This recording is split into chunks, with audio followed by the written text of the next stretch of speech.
बघा, मागच्या लेक्चरमध्ये आपण रघुनाथ नरसिंह मुधोळकर यांचा आपण विचार केला. त्यांचा जीवन परिचय पाहिला. 1857 ते 1921 असा त्यांचा कालावधी पाहायला मिळतो. धुळे येथे जन्म आहे.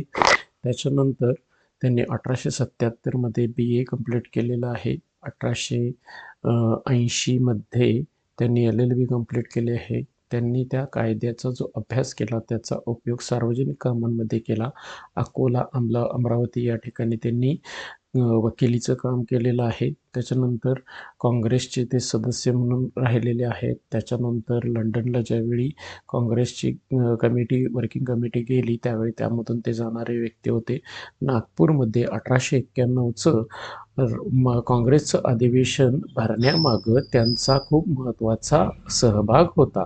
अशी आपण गोष्ट त्यांच्याबद्दल पाहिली. त्याच्यानंतर आपले पुढले जे समाजसुधारक आहेत ते म्हणजेच कोण आहेत, गंगाधरराव माधव चिटणवीस यांचा कालावधी 1863 ते 1929 असा पाहायला मिळतो. जन्म त्यांचा 1863 आणि मृत्यू 1929 मध्ये बघायला मिळतो.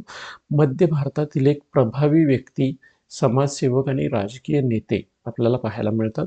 त्याच्यानंतर बघा आपण जर केंद्रीय कायदेमंडळाचं कार्य बघितलं, केंद्रीय कायदेमंडळात अनेक वर्ष ते सदस्य होते.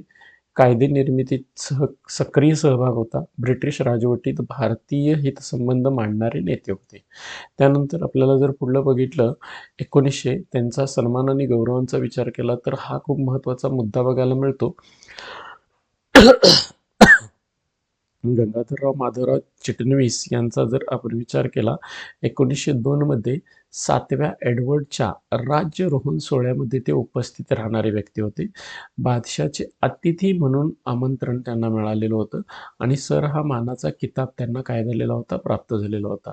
हे खूप महत्त्वाचा भाग बघायला मिळतो. कुणाबद्दलचा तर चिटणवीस यांच्याबद्दलचा. त्याच्यानंतर बघा, सामाजिक प्रभाव जर बघितला, वर्धा नागपूर जिल्ह्यातील समाज जीवनावर मोठा प्रभाव बघायला मिळतो. वर्धा आणि नागपूर जिल्ह्यामध्ये समाज जीवनावर मोठा परिणाम असणारे समाजसुधारक कोण आहेत तर लक्षात ठेवायचं, चिटणवीस आहेत. सामाजिक व सार्वजनिक कार्यात सक्रिय सहभाग आणि प्रादेशिक नेतृत्वाची महत्त्वाची भूमिका त्यांनी बजावलेली बघायला मिळते. तर बघा, याच्यामध्ये आपल्याला त्यांच्याबद्दल लक्षात ठेवायचं झालं तर महत्त्वाचे मुद्दे हे लक्षात ठेवता येतील. 1902 मध्ये 7व्या एडवर्डच्या राज्यारोहण सोहळ्यामध्ये उपस्थित राहणारे व्यक्ती होते.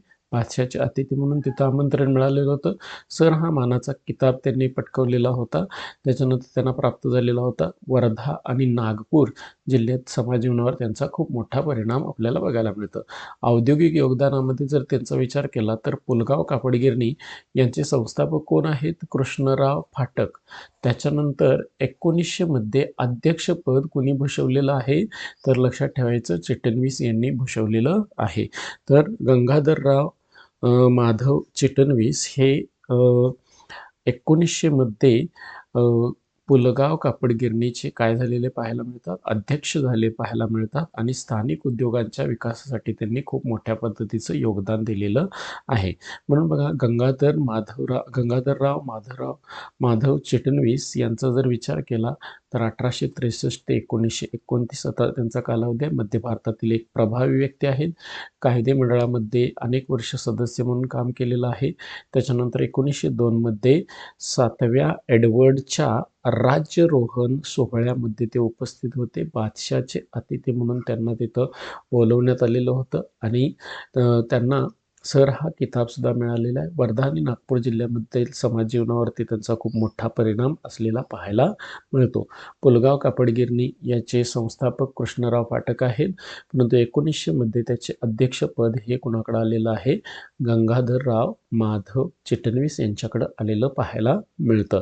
तर अशा पद्धतीनं आपण काय बघितलेले आहेत तर गंगाधरराव माधव चिटणवीस यांचा आपण परिचय बघितलेला आहे. त्याच्यानंतर पुढच्या लेक्चरमध्ये आपण गजानन भास्कर वैद्य हे एक धार्मिक आणि सामाजिक सुधारक होते यांच्याबद्दल आपण माहिती घेणार आहोत. थँक्यू.